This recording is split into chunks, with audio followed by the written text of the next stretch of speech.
Purificação do santuário, as implicações do conceito de uma contaminação ilegal do templo.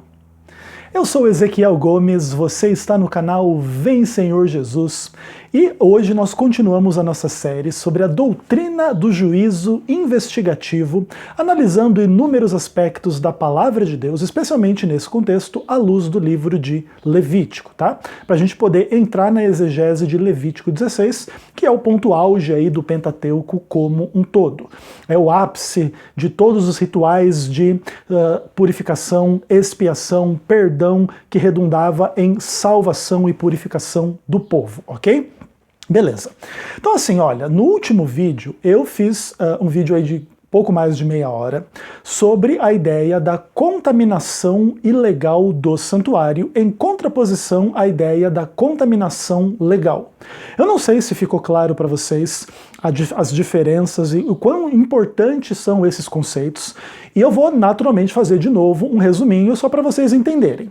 Então, a contaminação legal do santuário é aquela contaminação que demandava o dia da purificação, o dia da expiação, e que era realizada em função da obediência à lei de Deus. Então, quando o pecador trazia o sacrifício até o santuário, ele estava cerimonialmente limpo, ele ali confessava o seu pecado, impunha as mãos sobre o animal, então o pecado era transferido dele para o animal, muitas vezes o sacerdote ingeria a carne desse animal, desse sacrifício dentro do santuário, e ali existiam também os rituais de aspersão e manipulação do sangue dentro do santuário. Em função de tudo isso, a gente entende uma dinâmica de transferência do pecado do pecador até o santuário, e em função disso, depois o santuário era purificado. E aí sim, o pecador que tinha inicialmente trazido a oferta para o perdão do seu pecado, era posteriormente purificado do pecado, ali no ritual do dia da expiação, ok? Então, todo esse conceito implica na ideia da contaminação legal do santuário, quando o pecador arrependido, disposto a cumprir a lei de Deus, disposto a cumprir todos os aspectos que Deus tinha prescrito para a expiação, vinha e realizava tudo isso. Em função de tudo isso havia contaminação do santuário e no dia da expiação a purificação do santuário, beleza? Maravilha. No outro vídeo eu expliquei para vocês o oposto desta ideia, que é a contaminação ilegal do santuário. Quando o pecador vem ao santuário não cumprindo as prescrições divinas, não movido por sinceridade, não arrependido dos seus pecados, simplesmente para cumprir um formalismo religioso, no mesmo contexto ele está fazendo coisas horríveis, abomináveis e se coloca diante do santuário do Senhor, ali ele contamina o santuário e não faz nenhum sacrifício, não tem transferência do seu pecado para o santuário, o que existe é que ele está contaminando o santuário de forma ilegal e ele carregará sobre si a sua iniquidade, não será perdoado e será eliminado ou pelo povo ou por Deus, e não tem dia da expiação para resolver o problema desse pecador que se aproxima do santuário sem sinceridade, sem cumprir as prescrições divinas para a expiação em função da lei de Deus. Só o que existe para esse tipo de gente que contamina o santuário ilegalmente é a condenação. Além disso, também tem todos os estrangeiros que, em função da infidelidade de Israel, receberam de Deus a permissão para invadir Israel e ali destruíam o santuário, profanavam o santuário de inúmeras formas. Esses também não recebiam os benefícios do culto de Israel e o santuário não passava por um dia da expiação de Levítico 16 para purificação dessas profanações e dessas contaminações que também eram contaminação ilegal do santuário, beleza? Maravilha. Então a diferença é, dentro da contaminação legal do santuário, a contaminação acontece em função da obediência à lei de Deus, ela é purificada no dia da expiação e redunda na salvação do pecador. Na contaminação ilegal, nada disso acontece. Não existe purificação desse pecado, esse é um pecado sem perdão, e só o que resta é a destruição de quem contamina ilegalmente o santuário. Não tem salvação ou purificação desta situação. É pecado imperdoável, vai ser destruído, eliminado do meio de Israel, eliminado da existência, beleza? Ok.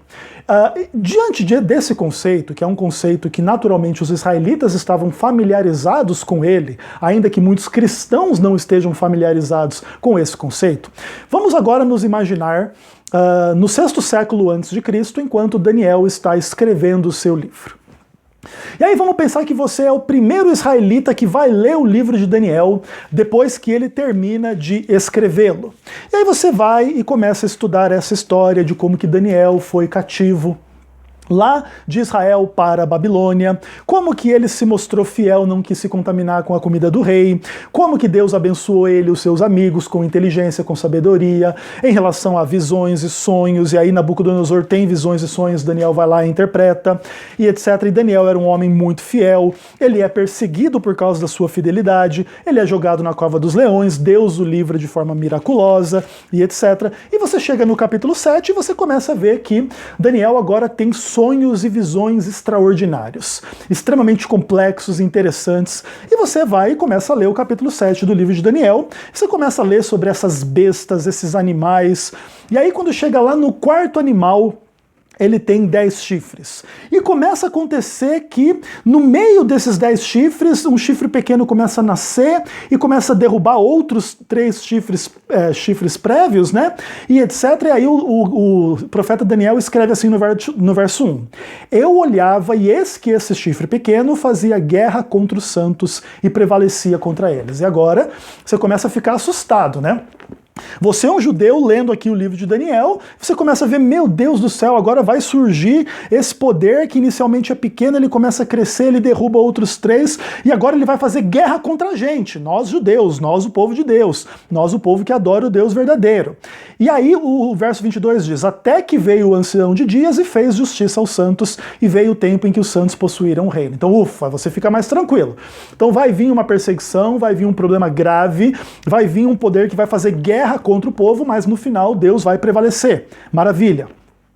E aí você começa a ter mais curiosidade sobre o que tudo isso significa. E aí do verso 23 em diante a Bíblia diz, o quarto animal será um quarto reino na terra, o qual será diferente de todos os reinos. Devorará a terra, pisará aos pés e a fará em pedaços. Os 10 chifres correspondem a 10 reis que se levantarão daquele mesmo reino. E depois deles se levantará outro, o qual será diferente dos primeiros, e abaterá os 3 reis.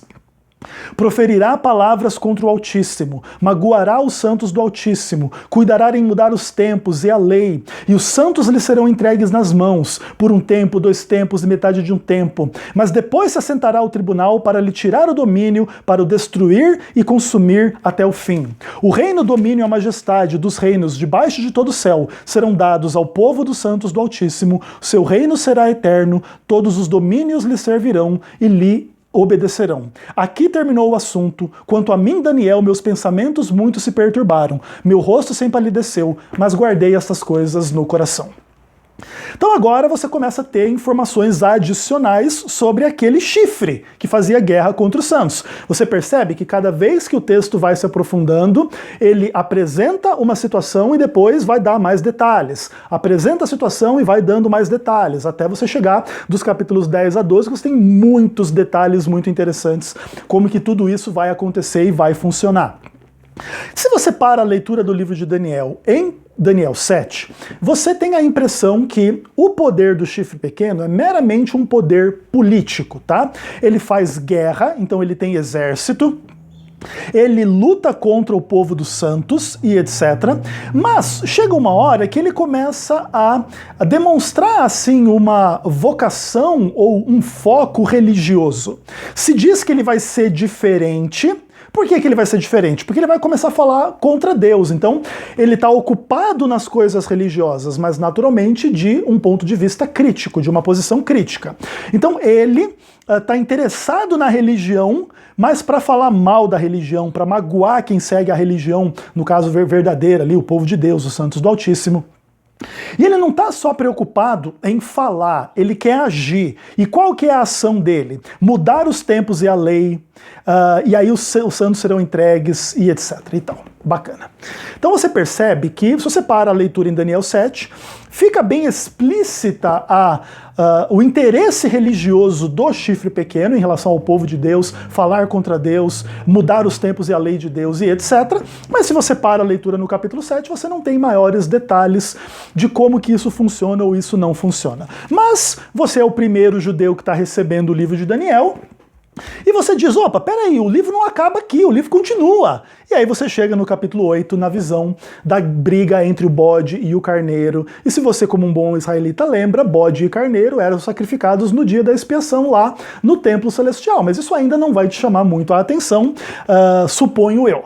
Aí você começa a ler e etc, e vê, tem um carneiro, tem um bode, aí o bode tem um chifre grande, depois esse chifre grande arremete contra o carneiro, destrói o carneiro, e no auge da sua força ele é quebrado, surgem 4 chifres no lugar do chifre desse carneiro, e etc. E aí, a partir do verso 8, a Bíblia diz assim: o bode se engrandeceu sobremaneira na sua força, quebrou-se-lhe o grande chifre, e em lugar saíram 4 chifres notáveis para os 4 ventos do céu. De um dos ventos saiu um chifre pequeno, e se tornou muito forte para o oriente, para o sul e para a terra gloriosa. Opa, aqui já existe de novo a figura do chifre pequeno.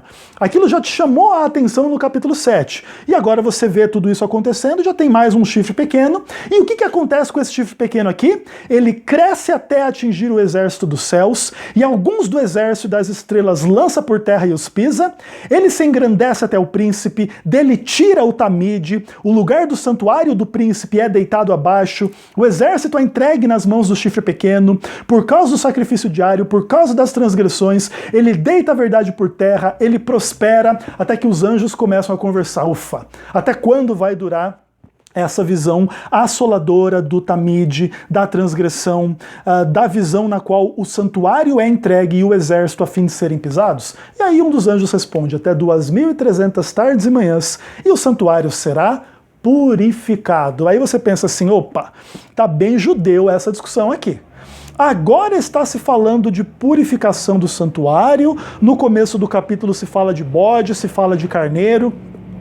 Agora, o que é esse chifre pequeno aqui? Bom, lá em Daniel 7 já se falou que o chifre pequeno iria ter essa vocação religiosa, esse foco religioso, essa preocupação religiosa, e agora que isso vai se tornando mais explícito ainda. Olha que interessante. E agora esse chifre pequeno, ele vai na direção do céu, e ele derruba quem está lá no céu, as estrelas, o exército, e ele pisa, ele se engrandece até o próprio príncipe do exército, lá do santuário dele, ele tira o lugar do santuário do príncipe e ele entra no lugar. O exército lhe é entregue, ele deita a verdade por terra, e ele prospera, e etc. E aqui, tudo isso vai trazer à luz toda a questão do como que isso vai afetar o povo de Deus. Você é um judeu, você sabe, você não vive ainda nos tempos do Novo Testamento, que todos aqueles rituais, segundo a lei que Deus prescreveu, precisam ser cumpridos para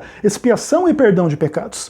Você está recebendo o livro de Daniel, você sabe que Daniel foi cativo, você sabe que Babilônia destruiu o templo, você sabe que o povo de Deus está afetado em função desse ataque externo, dessa profanação do santuário realizado pelos babilônios.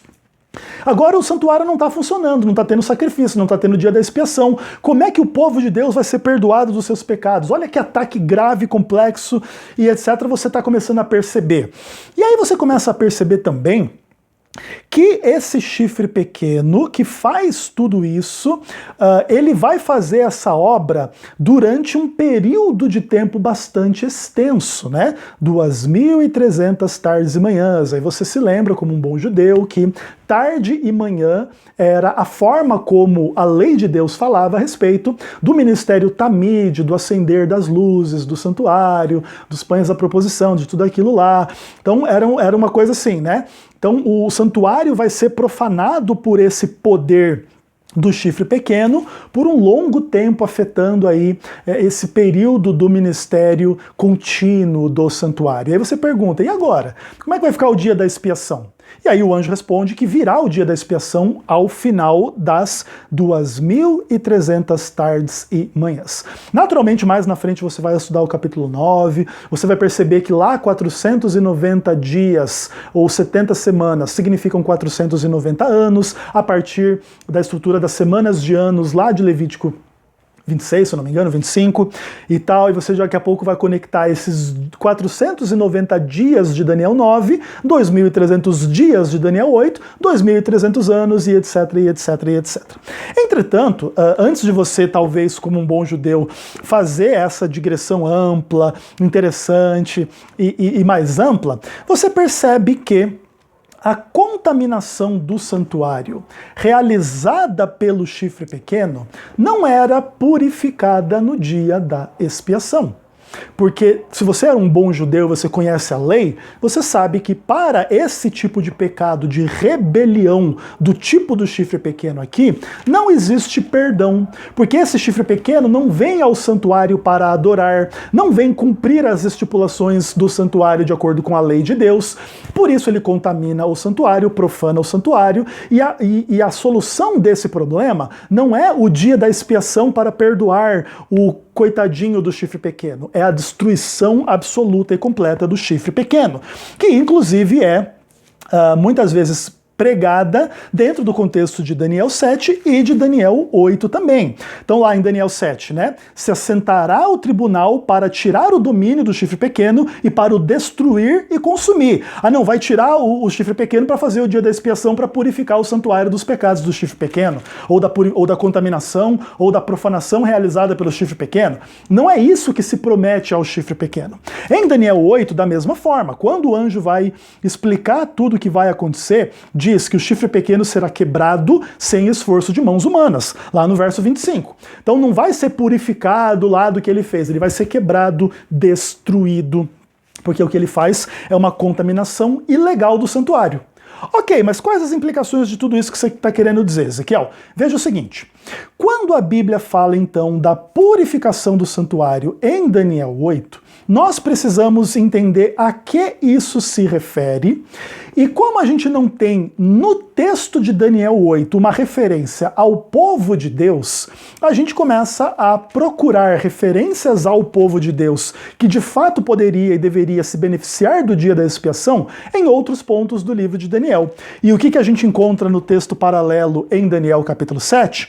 O ancião de dias colocando seu trono, abrindo livros, e diante dele lá o rio de fogo, daqui a pouco o filho do homem surge nas nuvens. Então você vê toda a linguagem do santuário, aqui o trono de Deus, que é o Shekinah, vamos pensar assim, a propiciação. Ali você tem fogo e nuvem, o santuário da terra acompanhava fogo e nuvem. Você tem ali o que acontece? Esse filho do homem chegando até o ancião de dias, foi-lhe dado o domínio, a glória e o reino, e etc. E o seu domínio jamais passará. E no final das contas você chega no verso 18, e os santos do Altíssimo recebem o reino e o possuem para todo sempre, de eternidade em eternidade. Ou seja, a ausência da referência ao povo de Deus a ser purificado em Daniel 8 exige que a gente busque essa referência em Daniel 7, e a gente encontra essa referência, o que? A purificação do santuário é justamente o que? Esse tribunal que se assenta para examinar os livros e cujo resultado final é o que? A salvação do povo de Deus. E o que é o resultado para quem profana ilegalmente o santuário? É a condenação do chifre pequeno, que é o mesmo poder histórico em Daniel 7 e Daniel 8, ok? Naturalmente, isso tudo a gente ainda está construindo o nosso entendimento bem devagarzinho, mas isso tudo vai ter inúmeras implicações para a nossa compreensão lá do Novo Testamento, quando esse mesmo poder simbolizado pelo chifre pequeno de Daniel 7 e Daniel 8, agora é descrito como o filho da perdição, que se assenta no santuário de Deus, ostentando-se como se fosse Deus, se colocando no lugar de Deus, se levantando contra Deus, e etc. E aqui as coisas ficam muito interessantes, ou seja, a contaminação ilegal do santuário, realizada pelo chifre pequeno de Daniel 7 e Daniel 8, não é meramente a destruição do templo, que vai ser purificado quando ele for reedificado ou restaurado. É o quê? É o chifre pequeno se colocando em pessoa no lugar do santuário, a ponto de se sentar no santuário, ostentando-se como se fosse Deus, ao mesmo tempo em que ele se opõe contra Deus e contra tudo que é objeto de culto. 2 Tessalonicenses 2, verso 4.